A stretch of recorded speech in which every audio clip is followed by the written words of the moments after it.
Hey guys, welcome back to my channel. I hope you all are doing well. Now today's video is not a happy video because today I'm going to be talking about products I regret buying. But before beginning with this video, there are a couple of things I have to say so that we are on the same page. Alrighty, let's get done with that so we can move on to the juicy part real quick. Starting off with the title, products I regret buying. It's a floating title on YouTube. It's a generic title. It necessarily does not mean I buy everything. Some things I buy, some things I receive in PR. I always mention it when the product is being talked about. So I just want you to know that not everything is bought, but I still invested my love, time, affection into it, and it hurts if it does not work out for you.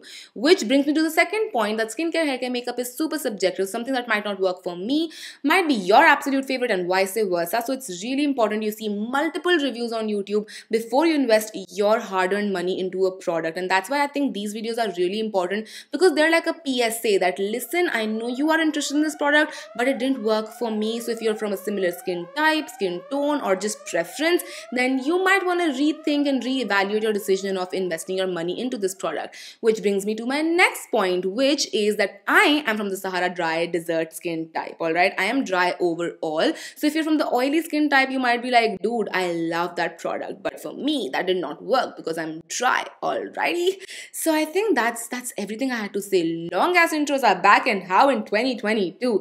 But yes, I think that's all I had to say for my intro. So yes, let's move into the products now and see why they did not work out for me. And I'm not trying to shade any of the companies I'm talking about in this video. Some of their products are absolute favorites of mine, but these particular products just did not work for me, and I'm going to reason it out with you guys. So yes, without any further ado, let's get into today's video.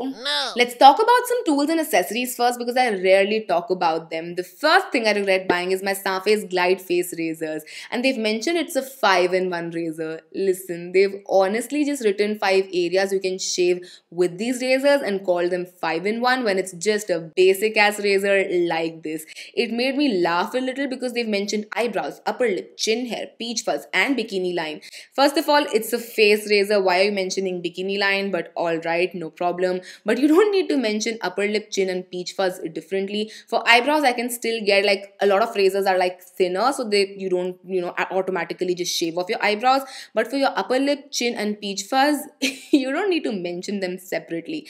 Anywho, that's not my main problem with this razor. My main problem with this razor is it's super sharp. For the first 10 uses, you almost feel like you're gonna give yourself a razor burn. And I've been shaving myself for a while, and I've tried different facial razors, and I know how to shave, alright. So this was too sharp, and it gave me razor burns for the first 10 uses. After 10 uses, it becomes something I would like ideally on my first use. It just dimmed down a little. So yeah, this was something I bought because I did not have a backup razor and I needed something, and my normal razors that I buy from Miniso were sold out. So it's like, let's just try a newer brand, but it was a disappointment. I would tell you to stay away from it, especially if you have dry, sensitive skin, because it would give you razor burns and you don't want that happening. No. The second product I'm going to talk about is SimplyNam's makeup remover cloth. Now, this might look dirty to you guys, but it's actually a washed cloth, and that's why this makes it to my list of regrets.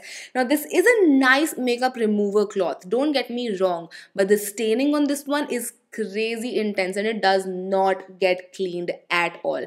Now this cloth right now has been washed 6 times by hand, sota, machine, everything, and the staining just wouldn't go. I've been using this since a while, so I know this fact now that it just does not go away, and it looks crazy and intense, right? And if you're someone who does not like your makeup remover towels to be this dirty looking, then you wouldn't like this at all. And personally, I don't like it because I feel like it's always dirty and not hygienic enough for my face, even though I know this has been washed 6 times over and over and over again.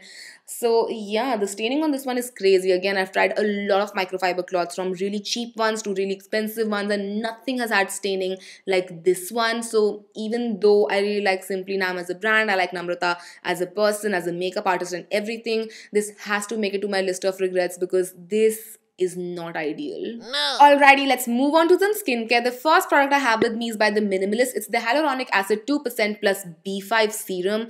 Now, the reason why this makes it to my list of regrets is not because of the fact it's a bad hyaluronic acid. I feel like hyaluronic acid is really easy to make. Even L'Oreal got it right, so I think everyone can get hyaluronic acids right. But the reason why it makes it to my list of regrets is because of how it feels on the skin and of the texture of this product. It's a really thick and goopy serum serum, the pump actually doesn't even pick it up properly because it's so thick and goopy. I had to literally pour it out like that, and it was just not a good feeling to apply onto your skin because of the texture in itself. And again, hyaluronic acid is a great humectant, and you can get good humectants just like this one without it feeling so goopy and so thick on the skin. So that's why I was like, this one, stay away from it. No. Moving on, I have a relatively newer launch for you guys. I'm talking about Colorbar's Vita Hemp plus Vitamin C Restoring and Balancing Moisturizer. Now, I tried the whole Vita Hemp range from Colorbar, and I really liked the serum as well as the oil. But this moisturizer is something I did not enjoy at all because of the insane amount of pilling it has. No matter how little or how much I applied of this moisturizer, it pilled on my skin. Even without makeup, it pills so bad, and I have dry skin. So something pilling on my skin is like, whoa, red flag 101. So yeah, I couldn't even wait to see the results of this one because of the insane amount of pilling it has on my skin. The oil is something I really like, but the moisturizer, big pass. No. Alrighty, now I want to talk about something that I've had since a while, and I forgot that I had it, and I don't think I've talked about it. So I thought, let's talk about it, even though I don't even know if it's available any longer or not. I'm talking about Starpotion by Glamglow. Basically, it's a facial oil with charcoal infused into it. It's from the era that charcoal was in everything, because charcoal is supposed to just extract dirt and grime from your face. First of all, let's talk about that texture and how this charcoal infusion just makes it so goopy and just so not a good experiential. But irrespective of that fact, this oil basically did nothing for me, and it actually makes my eyes so watery, and I just have to, fan my eyes down every single time I apply this because my eyes are all over the place watering down, and it's just not a good experience. Every single time I think about this oil, I don't want to apply an oil, and I'm an oil lover because I'm from the dry skin type.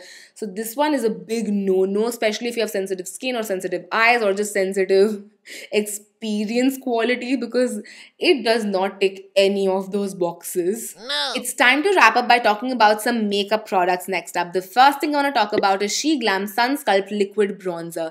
Now, first of all, look at this shade.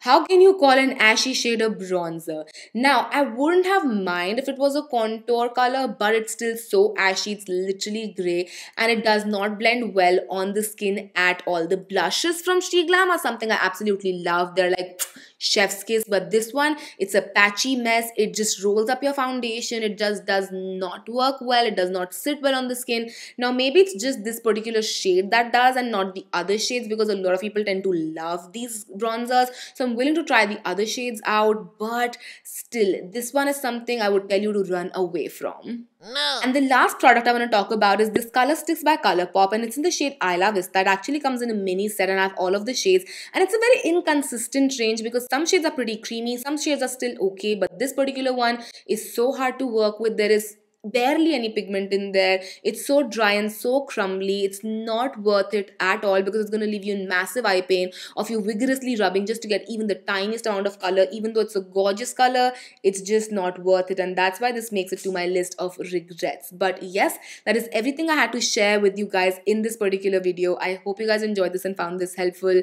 I think this is going to be the first of many videos that's going to follow this year because of the abundance of hair care, skincare and makeup launches. There are bound to be things that are not going to work for me or for anyone in general, and whenever I accumulate some of those products, I'm going to come on here and let you know what's not popping, because it's equally important as when I let you know what's popping in the market. But yes, that's going to be it for this video. Do let us know what is one product you regret buying, because we're homies here, we're a fam here, so it's really great to let each other know what's not working for all of us. But yeah, that's going to be it for today's video. I'll see you guys next time. Till then, take care. I love you all so much. Mwah. Bye. No.